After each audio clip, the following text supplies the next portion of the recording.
സദസ്സിനെ വന്ദനം.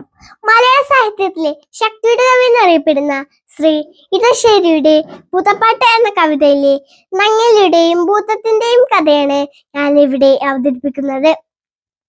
ഒരിടത്ത് ഒരു ഭൂതം ഉണ്ടായിരുന്നു.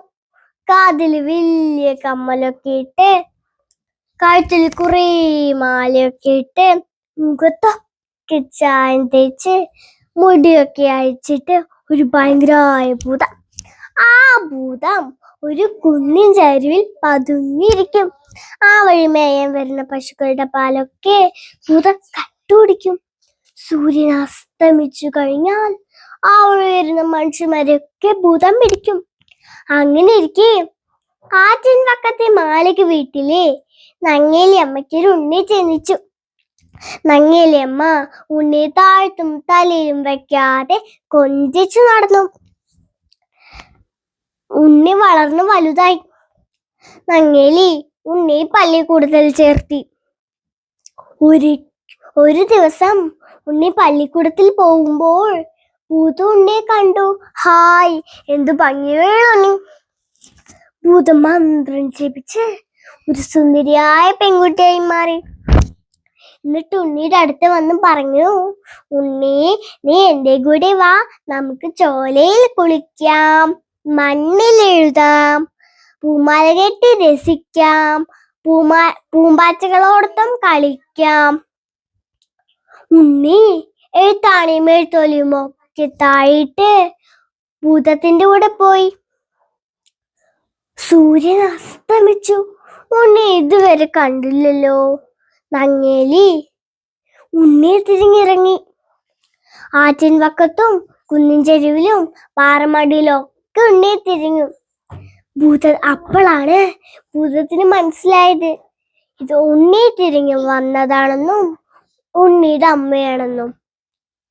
ഭൂതം കാറ്റായി വന്നു. നങ്ങേലി പാറ പോലെ നിന്നു. ഭൂതം കാട്ടുതീയായി വന്നു. നങ്ങേലി അവിടെ തന്നെ അനങ്ങാതെ നിന്നു. ഭൂതം നരിയായും പുലിയായും വന്നു. നങ്ങേലി അവിടെ നനങ്ങിയത് പോലുമില്ല.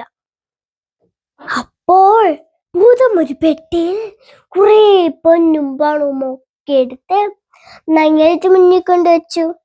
എന്നിട്ട് പറഞ്ഞു, നീ പൊന്നും പണവും ഒക്കെ എടുത്തോ, എനിക്ക് ആ ഉണ്ണിയെ തരുമോ ചോദിച്ചു. അപ്പോൾ നങ്ങേലി തന്റെ കണ്ണുകൾ പറിച്ചെടുത്ത് ഭൂതത്തിന്റെ മുന്നിൽ വെച്ചു. അപ്പോൾ ഭൂതത്തിനൊരു ബുദ്ധി തോന്നി, നങ്ങേലിക്ക് ഇപ്പോൾ കണ്ണ് കാണില്ലല്ലോ. അപ്പോൾ ഭൂതം മന്ത്രം ജപിച്ച് ഒരു സുന്ദരിയായ പെൺകുട്ടിയായി മാറി. എന്നിട്ട് മറ്റൊരു ഉണ്ണിയെ നിർമ്മിച്ചു. എന്നിട്ട് നങ്ങേലിക്ക് മുന്നിൽ കൊണ്ട് വെച്ചു. അപ്പോൾ നങ്ങേലി കെട്ടിപ്പിടിച്ച് ഉമ്മ കൊടുത്തു. എന്നിട്ട് ഉണ്ണി വേഗം മാറ്റി നിർത്തി. നങ്ങേലിക്ക് മനസ്സിലായി ഇത് തന്റെ ഉണ്ണി അല്ലാന്ന്. നങ്ങേലി പെറ്റ വയറ്റിനെ വഞ്ചിക്കുന്നൊരു പൊട്ടഭൂതമേ എന്ന് പറഞ്ഞ് നങ്ങേലിയുടെ ശപിക്കാനായി നങ്ങേലിയുടെ കൈ ഉയർത്തി. ഭൂതം കെട്ടിപുറച്ചു. ഭൂതം ഉണ്ണിയെ തിരിച്ചു കൊടുത്തു. നങ്ങേലി കാഴ്ച ശക്തിയും തിരിച്ചു കൊടുത്തു. കൂട്ടുകാരെ, എത്ര കഷ്ടപ്പെട്ടിട്ടാണ് നങ്ങേലി തന്റെ ഉണ്ണിയെ തിരിച്ചെടുത്തത്. പരിചയമില്ലാത്ത ആരെങ്കിലും നിങ്ങളെ വിളിച്ചാലോ അവരുടെ കൂടെ പോവാനോ അവർ തരുന്ന സാധനങ്ങൾ വാങ്ങിക്കാനോ പാടില്ല. നന്ദി, നമസ്കാരം.